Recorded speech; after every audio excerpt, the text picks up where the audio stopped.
It's 6:15. This is the BBC Light programme, The Younger Generation.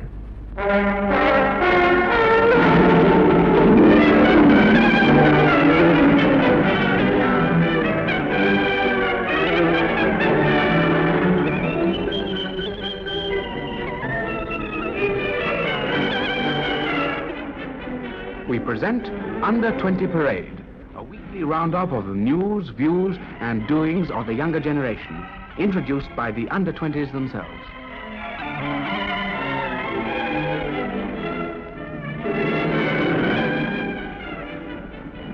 Hello, listeners. Had a good Christmas, or are you still having it? Well, before we get on to wishing you a happy new year, there is one important matter outstanding. Meaning the youth competition? Meaning the 1952 winner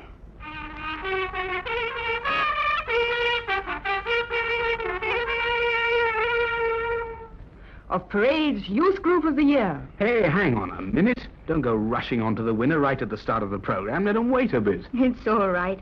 The finalists are going to wait a bit longer yet. In any case, they've had their broadcasts in previous Parade programs. Right now, we want to remind you of the very high standard reached by the very many groups which made judging this competition quite a headache. Carry on, Keith. Well, we've chosen 3 first-class groups from the also-rans and selected one claim to fame from each. First of all, service. The Sunday Service Club of Aberdeen makes a weekly visit to the patients in the local hospital to cheer them up with a song and a chat and maybe a bit of a game. We got permission from the matron of Morningfield Hospital to attend every Sunday. In the summer times, we take the patients out in walks and bath chairs. In the winter time, we visit the wards. What kind of a hospital is it, Eric? Well, it's mostly for old people and chronic cases.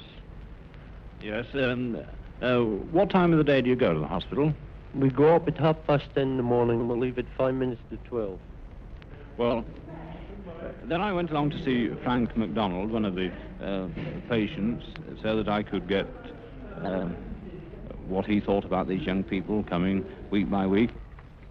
Just cheers us up, and get in contact with the young people outside and let us know there's still a large world outside and keep us informed of what's going on in the city. I'm sure it's a great pleasure for every one of us here that come in every Sunday forenoon.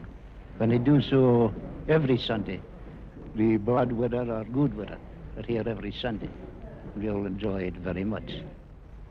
Some of the old folks stayed in bed and were visited by the club members. I haven't seen you lately. No. It's very cold outside today. Is it? Anything exciting happening? Choirs or concerts or anything? Yes, yes. We're very well looked after here. We're always getting entertainment of some kind. We got a party on Friday at the club. Smashing fun. Indeed. You're coming here next week? Oh, yes, we're coming up Thursday, I think it is, Christmas Eve. Thursday? Yes, we're putting on a concert. Oh, that'll be lovely. It's just Mr. Watts arranged it from the youth clubs, you know. It's all the youth clubs. So I think it'll be good. I you know hope so. Edna, she's coming up. Oh, yes. Oh, well, yes, I know know from her. her, you know, like she is. That'll be lovely. Now? I was speaking to Mickey and Vinny and them. Oh, yes. We've been around the wards, but there wasn't very many here with the choir being up. The club had arranged a carol service for the patients that could get along to the hall in their wheelchairs.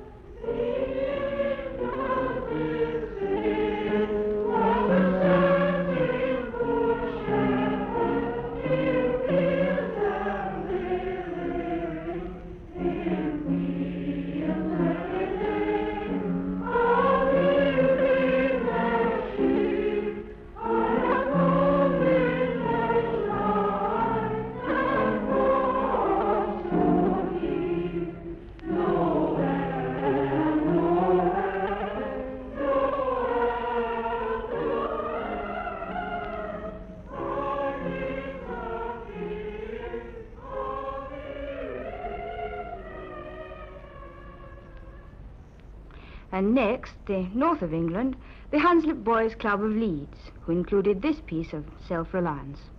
Well, I'm very proud of the members' annual club week, which is their effort for raising funds towards the running of the club.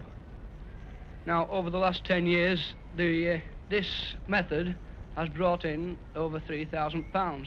which brings an average of £300 a year. Well, what is the method?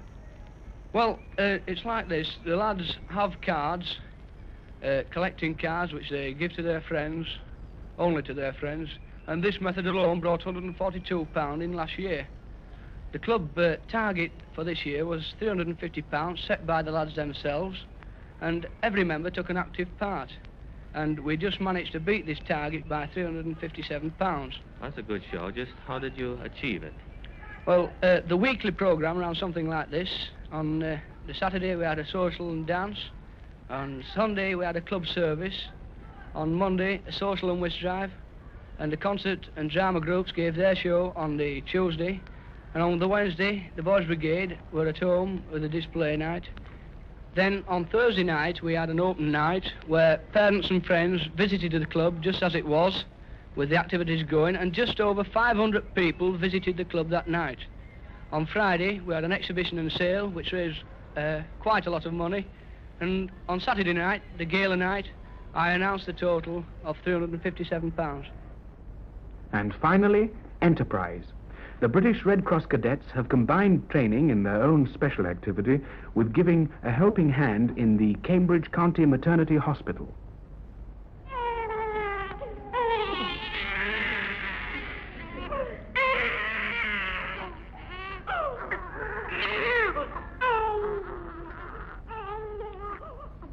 Now, you've just been listening to the voices of what must be the youngest under 20s to take part in any of these programs. And you couldn't get them more under 20 if you tried, because we're in the Cambridge Maternity Hospital, and they were the voices of very new babies that are just a few hours old, some of them. Now, the reason we're here is to meet the Red Cross cadets. And first, here's Wendy Stubbins. Now, what do you do exactly here, Wendy? I serve out the suppers and assist the nurse to tidy the beds when the husbands are coming, and I take the flowers out of the wards before I go home in the evenings, and I help clean the sluices. Well, thank you very much, Wendy. And now I think here's June Jones. Well, now, what do you do here, June? I do very much the same as Wendy. I come up at 6 and help the nurse to serve the suppers and wash up. And then we make swabs and dressings, and then take the flowers out at about 7:45. What do you like doing best? I like making dressings. Why? Well, because I'm going to take up nursing as my career, and I think it'll help me in some way. I'm sure it will. Well, thank you, Aberdeen and Leeds and Cambridge, and thank you all you others who also ran in the competition and who helped to make it a very close race. And now the time really has come for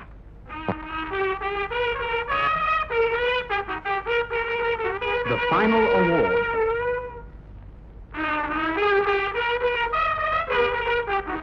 Of Under 20 Parade competition For the United Kingdom title of the Youth Group of 1952.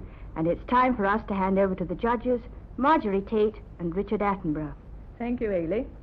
I think we'd better begin, hadn't we, Richard, by explaining how we made up our minds between the 8 finalists. Indeed. It's been a job, hasn't it? It's been a terrible job.